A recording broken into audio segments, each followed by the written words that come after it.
Okay. So ಈ question ಅಲ್ಲಿ ನಮಗೆ ಒಂದು ಕಾರ್ಪೆಟ್ ಕೊಟ್ಟಿದ್ದಾರೆ. ಅದರ ಇನಿಷಿಯಲ್ ರೇಡಿಯಸ್ ಆರ್ ಆಗಿರುತ್ತೆ.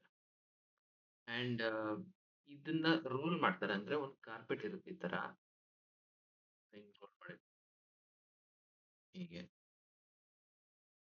ಸೊ ಕಾರ್ಪೆಟ್ ರೋಲ್ ಮಾಡಿದಾಗ ಅದು ಅನ್ರೋಲ್ ಆಗುತ್ತೆ. ಸೊ ಅಂದ್ರೆ ಅದನ್ನ ಅನ್ರೋಲ್ ಮಾಡಕ್ ಬಿಟ್ಟಾಗ ಅದು ಹೀಗೆ ಅಂದ್ರೆ ಅದರ ವೆಲಾಸಿಟಿ ಸೆಂಟರ್ ಆಫ್ ಮಾಸ್ ಈ ಕಡೆ ಇರುತ್ತೆ. At the same time will also have omega. ಈ ಕೇಸಲ್ಲಿ ಏನ್ ಹೇಳ್ತಾರೆ ಅಂತಂದ್ರೆ ಇಟ್ ಸ್ಟಾರ್ಟ್ಸ್ ಅನ್ರೋಲಿಂಗ್ ವಿತೌಟ್ ಸ್ಲೈಡಿಂಗ್ ಅಂತ ಹೇಳ್ತಾರೆ. ಅಂದ್ರೆ ಇಲ್ಲಿ ಎಲ್ಲೂ ಸ್ಲೈಡ್ ಆಗಲ್ಲ. ಸೊ ದಟ್ ಮೀನ್ಸ್ ಅಂಡ್ ಇಲ್ಲೂ ಕೂಡ ಅಷ್ಟೇ ಈ ಇನ್ಸ್ಟಂಟೇನಿಯಸ್ ಏನ್ ಸರ್ಕಲ್ ಇರುತ್ತೆ that will perform pure rolling ಅಂತ. That will perform pure rolling. ಈಗ ಅವ್ರು ಹೇಳ್ತಿರೋದು ಈಗ ರೇಡಿಯಸ್ ಆರ್ ಆಗಿದೆ. ಸೊ ಇನಿಷಿಯಲ್ ರೇಡಿಯಸ್ ಆರ್ ಆಗಿದೆ. ಈ ರೇಡಿಯಸ್ ಆರ್ ಬೈ ಟೂ ಆದಾಗ ಈ ರೇಡಿಯಸ್ ಆರ್ ಬೈ ಟೂ ಆದಾಗ velocity of centre of mass ಎಷ್ಟು ಅಂತ ಕೇಳ್ತಿದ್ದಾರೆ. ಓಕೆ. ಸೊ ಪ್ಯೂರ್ ಸ್ಲೈಡಿಂಗ್ ಆಗ್ತಿರೋದ್ರಿಂದ ಅಂದ್ರೆ layer to layer pure sliding ಆಗ್ತಿರೋದ್ರಿಂದ ಎಲ್ಲೂ ನಮಗೆ ಎನರ್ಜಿ ಲಾಸ್ ಇಲ್ಲ. ಸೊ ಎನರ್ಜಿ ಲಾಸ್ ಇಲ್ಲ ಅಂತಂದ್ರೆ we can conserve mechanical energy. So initial mechanical energy ಏನಿರುತ್ತೆ ಅಂಡ್ ಫೈನಲ್ ಮೆಕ್ಯಾನಿಕಲ್ ಎನರ್ಜಿ ಏನಿರುತ್ತೆ ಎರಡನ್ನು ಈಕ್ವೇಟ್ ಮಾಡಿದ್ರೆ ಆಯ್ತು. ಅಂದ್ರೆ mechanical energy when the radius is R and mechanical energy when radius is r by 2. Mechanical energy ಅಂತಂದ್ರೆ we have potential energy ಜೊತೆಗೆ kinetic energy. So initially carpet ಹಾಗೆ ಇರೋದ್ರಿಂದ and first ಏನ್ ಮಾಡ್ತಾರೆ ಒಂದು ನೆಗ್ಲಿಜಿಬಲಿ ಸ್ಮಾಲ್ ಪುಷ್ ಅಂತ ಕೊಟ್ಟಿದ್ದಾರೆ. ಅಂದ್ರೆ there is a small impulse given such that ಎಷ್ಟು ಸ್ಮಾಲ್ ಅಂತಂದ್ರೆ ಇನಿಷಿಯಲ್ ವೆಲಾಸಿಟಿ ಇದ್ರದ್ದು zero. Initial velocity of centre of mass zero ಆಗುತ್ತೆ. ಸ್ವಲ್ಪ ಇರುತ್ತೆ but it is very much negligible. So ಅಲ್ಲಿಗೆ ನಾವೇನ್ ಬರಿಬಹುದು ಇಲ್ಲಿ ಏನ್ ಮೆಕ್ಯಾನಿಕಲ್ ಎನರ್ಜಿ ಇರುತ್ತೆ ಅಂಡ್ ಇಲ್ಲಿ ಏನ್ mechanical energy total mechanical energy ಇರುತ್ತೆ ಎರಡು ಸೇಮ್. ಅಂಡ್ ಇಲ್ಲಿ ನಮಗೆ ಟೋಟಲ್ ಮೆಕ್ಯಾನಿಕಲ್ ಎನರ್ಜಿ ಅಂತ ನಮಗೆ ಬರೀ ಪೊಟೆನ್ಷಿಯಲ್ ಎನರ್ಜಿ ಮಾತ್ರ.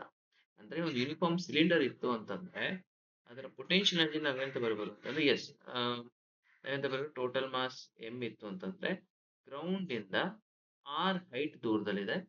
ಸೊ ಅಲ್ಲಿಗೆ initial potential energy R initial total mechanical ಎನರ್ಜಿಯಲ್ಲಿ ಪೊಟೆನ್ಷಿಯಲ್ ಎನರ್ಜಿ ಪಾರ್ಟ್ ನ we can write as M G R plus ಅವ್ರ ಸ್ಮಾಲ್ ಪುಷ್ ಅಂತ ಹೇಳಿದರೆ very much negligible. So there is no rotational kinetic energy as well as translational kinetic energy. So ಅಲ್ಲಿಗೆ energy zero ಆಗುತ್ತೆ.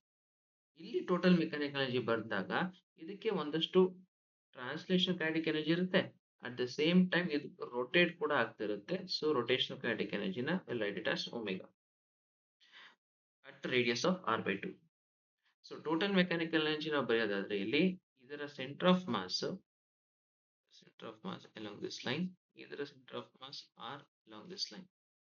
So total mechanical energy potential energy ಬರೀಬಹುದು ನಾವು which is mg r by 2 and this and ಇದ್ರ ಜೊತೆ kinetic ಎನರ್ಜಿಯಲ್ಲಿ ಒಂದು translation kinetic energy ಇದೆ which is half mv center of mass square and ಇನ್ನೊಂದು kinetic energy rotational kinetic energy about its axis half I omega square. So ಎರಡನ್ನು equate ಮಾಡೋಣ. ಈ M G R by two ಈ ಕಡೆ ಹೋಯ್ತು ಅಂತಂದ್ರೆ this becomes and ಇನ್ನೊಂದು ನೋಡಿ ಇದು ಅನ್ರೋಲ್ ಆದಾಗ ಮಾಸ್ ನಮಗೆ ಕಡಿಮೆ ಆಗುತ್ತೆ. ಅಂದ್ರೆ ಎಷ್ಟು ಮಾಸು ರೋಲ್ ಆಗ್ತಾ ಇದೆ ಆ ರೋಲ್ ಆಗೋದು ಕಡಿಮೆ ಆಗುತ್ತೆ. ಅದನ್ನ will write it as M dash. So ಇಲ್ಲೂ ಕೂಡ ಎಂ ಡ್ಯಾಶ್ ಅಂಡ್ ಇಲ್ಲಿ ಮೂಮೆಂಟ್ ಆಫ್ ಇನರ್ಷಿಯಾ ಬರಬೇಕಾದ್ರೆ ನಾವು ಈ ಸಿಲಿಂಡರ್ಗೆ ಬರೀಬೇಕು ಅಂಡ್ ಇದ್ರ ಮಾಸ್ ಎಷ್ಟಾಗುತ್ತೆ ಇವಾಗ ನೋಡಿ ಇಲ್ಲಿ ಮಾಸ್ ಎಂ ಇದೆ ಅಂಡ್ ಇಲ್ಲಿ ಮಾಸ್ ನಮಗೆ ಎಂ ಡ್ಯಾಶ್ ಇದೆ. ಈ ಎಂ ಡ್ಯಾಶ್ ಹೆಂಗೆ ಎಷ್ಟು ಅಂತ ನಾವು ಕ್ಯಾಲ್ಕುಲೇಟ್ ಮಾಡ್ಕೊಬಹುದು ಯಾಕಂದ್ರೆ ಡೆನ್ಸಿಟಿ ಸೇಮ್ ಇರುತ್ತೆ ಮೆಟೀರಿಯಲ್ದು. So we can write initial density is equals to total mass M upon volume ನ ನಾವೇನಂತ ಬರಬಹುದು ಅಂತಂದ್ರೆ ಏರಿಯಾ ಇಂಟು ಎಲ್ ಅಂದ್ರೆ pi R square into L and ಇದೇ is equals to M dash ಬರೆಯೋಣ. ಇವಾಗ ಮಾಸ್ ಎಷ್ಟಾಗಿರುತ್ತೆ ಅಂತ ಪೈ ಆರ್ ಸ್ಕ್ವೇರ್ ಇದೆ, ರೇಡಿಯಸ್ ಇವಾಗ r/2 ಆಗಿದೆ. ದಟ್ ಮೀನ್ಸ್ r²/4 ಆಗುತ್ತೆ. ಈ 4 ನ ಮೇಲ್ಗಡೆ ಬರೋಣ ಇಂಟು ಎಲ್. ಸೊ ಪೈ ಮತ್ತೆ pi cancel, R square cancel, L ಮತ್ತೆ ಎಲ್ ಕ್ಯಾನ್ಸಲ್. ಎಲ್ ಯಾಕೆ ಕ್ಯಾನ್ಸಲ್ ಆಗುತ್ತೆ ಅಂತಂದ್ರೆ ಈ ಎಲ್ ಅಂದ್ರೆ ಈ ಲೆಂತ್ ಅಂಡ್ ಈ ಲೆಂತ್ ಸೇಮ್ ಇರುತ್ತೆ. ಸೊ ಅಲ್ಲಿಗೆ M dash is equals to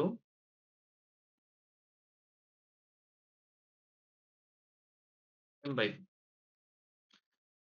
so ಅಲ್ಲಿಗೆ ಈ ಚಿಕ್ಕ ಮಾಸ್ ಅಂದ್ರೆ ರೇಡಿಯಸ್ r/2 ಆದಾಗ ರೋಲ್ ಆಗ್ತಿರುವಂತ ಮಾಸ್ ನ ವ್ಯಾಲ್ಯೂ ಎಂ/4.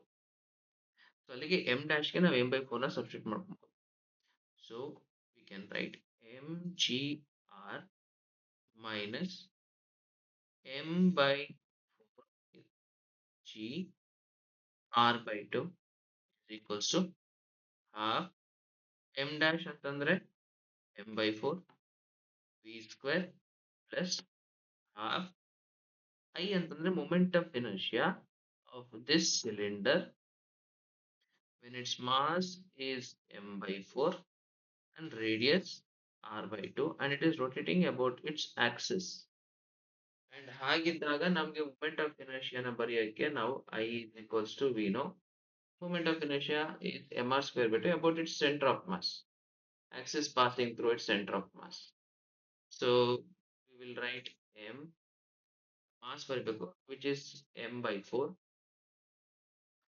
and ಯಾಕಂದ್ರೆ mr²/2 ಅಲ್ವಾ ಬರೆಯೋದು ನಾವು. ಸೊ ಇದರ ಮಾಸ್ m/4 ಆಗಿದೆ.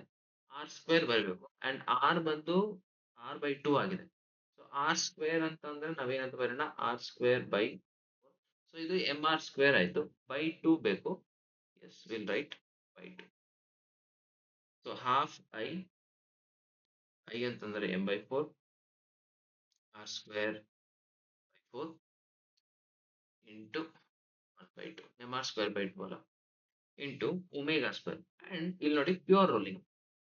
ಪ್ಯೂರ್ ರೋಲಿಂಗ್ ಅಂತಂದ್ರೆ ಅರ್ಥ ಯಾವಾಗ ಇದು ರೋಲ್ ಆಗ್ತಿದೆ ಇದರ ಸೆಂಟರ್ ಆಫ್ ಮಾಸ್ ನ ವೆಲಾಸಿಟಿ v ಇದೆ and at the same time ಈ ಪಾಯಿಂಟ್ ಅಲ್ಲಿ ನಮಗೆ ಪ್ಯೂರ್ ರೋಲಿಂಗ್ ಆಗ್ತದೆ. Pure rolling and this surface, ಈ ಸರ್ಫೇಸ್ ಇದೆಯಲ್ಲ, this surface is at rest with respect to this point. ಅದಕ್ಕೆ ತಾನೇ ಪ್ಯೂರ್ ರೋಲಿಂಗ್ ಆಗೋದು. ಅದಕ್ಕೆ ಸೊ ಈ ಪಾಯಿಂಟ್ ಅಲ್ಲಿ ನಮ್ಗೆ ರೆಸ್ಟ್ ಇದೆ ಅಂತಂದ್ರೆ ಈ ಪಾಯಿಂಟ್ ಅಲ್ಲಿ we have two velocities. One is velocity along the center of mass which is v center of mass, and on e point ಅಲ್ಲಿ we have velocity due to rotation which is r/2 into omega.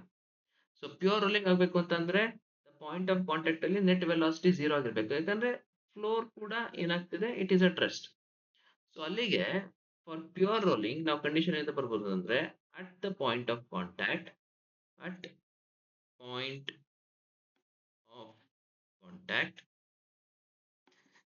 v center of mass is equals to r/2 into omega.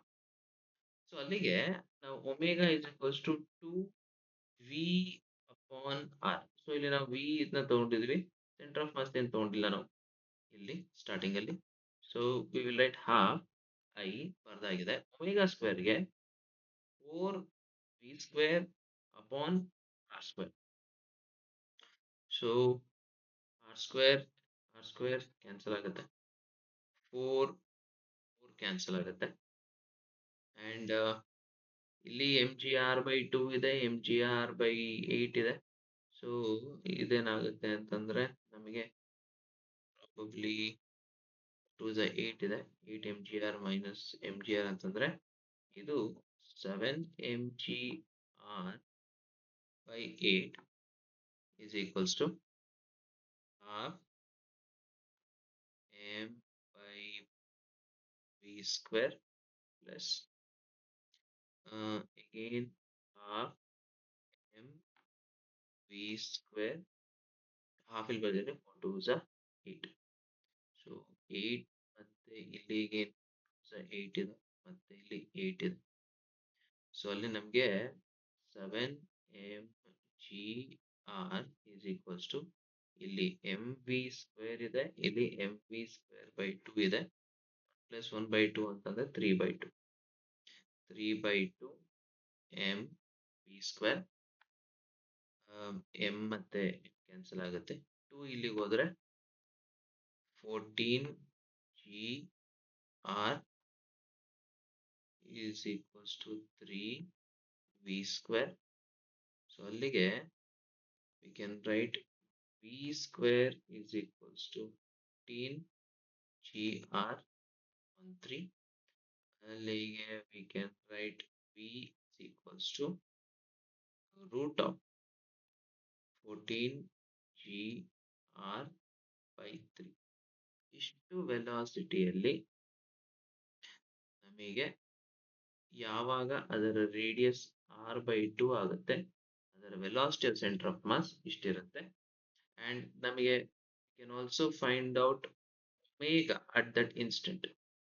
Omega ಗೊತ್ತು ನಮಗೆ, which is 2v upon r. 2 into v ಅಂತಂದ್ರೆ ಗೊತ್ತು ನಮಗೆ root of 4 g r upon 3 divided by r. ಸೊ ಬೇಕಾದ್ರೆ ಒಳಗಡೆ ತಗೊಬೋದು ನಾವು ಇದನ್ನ. 2 ಸ್ಕ್ವೇರ್ ಅಂತಂದ್ರೆ 4 ಆಗುತ್ತೆ, r ಒಳಗಡೆ ತಗೊಂಡ್ರೆ r ಸ್ಕ್ವೇರ್ ಆಗುತ್ತೆ. ಸೊ ಅಲ್ಲಿಗೆ 4 ಜಾ 56 g r upon 3